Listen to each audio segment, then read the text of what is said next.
Global super লিগে নজর কাড়া পারফরমেন্সের পর আবারও দেশের ক্রীড়াঙ্গনে আলোচনায় এসেছেন সাকিব আল হাসান। দীর্ঘদিন জাতীয় দলের বাইরে থাকার পর তার জনপ্রিয়তায় একেবারেই ভাটা পড়েনি, কমবেই বা কিভাবে। এদেশের সর্বকালের সেরা ক্রিকেটার বলে কথা, যাকে কেন্দ্র করেই ক্রিকেট নিয়ে পিয়ার বাণিজ্য পৌঁছে গেছে অন্য উচ্চতায়। তাই সাকিব যেন না থেকেও আছেন, কিন্তু সাকিব জাতীয় দলের জার্সিতে খেলতে না পারলেও সমস্যা বাড়ছে আরেক অন্য জায়গায়। সেটা কি? বিশ্বের নানা দেশে স্টেডিয়ামে দর্শকরা ভালোবাসার প্রকাশ হিসেবে প্রিয় ক্রিকেটারদের উদ্দেশ্যে নানা ব্যানার, ফেস্টুন ও প্লেকার্ড নিয়ে মাঠে হাজির হন। তাদের প্রিয় তারকার সংবলিত প্লেকার্ড সাকিবও তাদের মধ্যে অন্যতম। ওয়ালটন এখন দেশের সীমানা পেরিয়ে পৌঁছে গিয়েছে 50টিরও বেশি দেশে।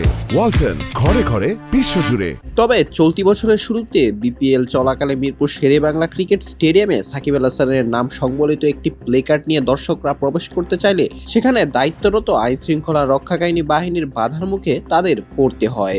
রাজনৈতিক কারণে বর্তমানে দেশে না থাকলেও সাকিব আল হাসান বাংলাদেশের অন্যতম সেরা ক্রিকেটার। সেই প্রেক্ষিতে বাংলাদেশ পাকিস্তান টি-20 সিরিজ নিয়ে প্রশ্ন উঠেছিল, যদি দর্শকরা সাকিব কিংবা অন্য কোনো সাবেক ক্রিকেটারের ছবি বা ক্রিকেটার নিয়ে লেখা খচিত প্লেকার্ড নিয়ে মাঠে আসেন, তবে বিসিবি কি কোনো প্রতিক্রিয়া জানাবে কিনা।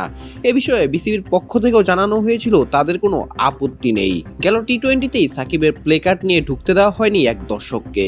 এ নিয়ে খানিকটা হতাশাও প্রকাশ করেছেন ক্রিকেট সমর্থকেরা। তাহলে কেনই বা আগে বলা হলো সাকিবের প্লেকার্ড নিয়ে ঢুকতে কোনো সমস্যা নেই, এবং এসব বলার পরও তাহলে কেন সিরিজে সাকিবের প্লেকার্ড নিয়ে ঢুকতে দেওয়া হচ্ছে না দর্শকদের? কেন এই দ্বিচারিতা? প্রশ্ন তো থেকেই যায়। অঙ্কুর গমেজ, বিডি আর্কাইভ স্পোর্টস।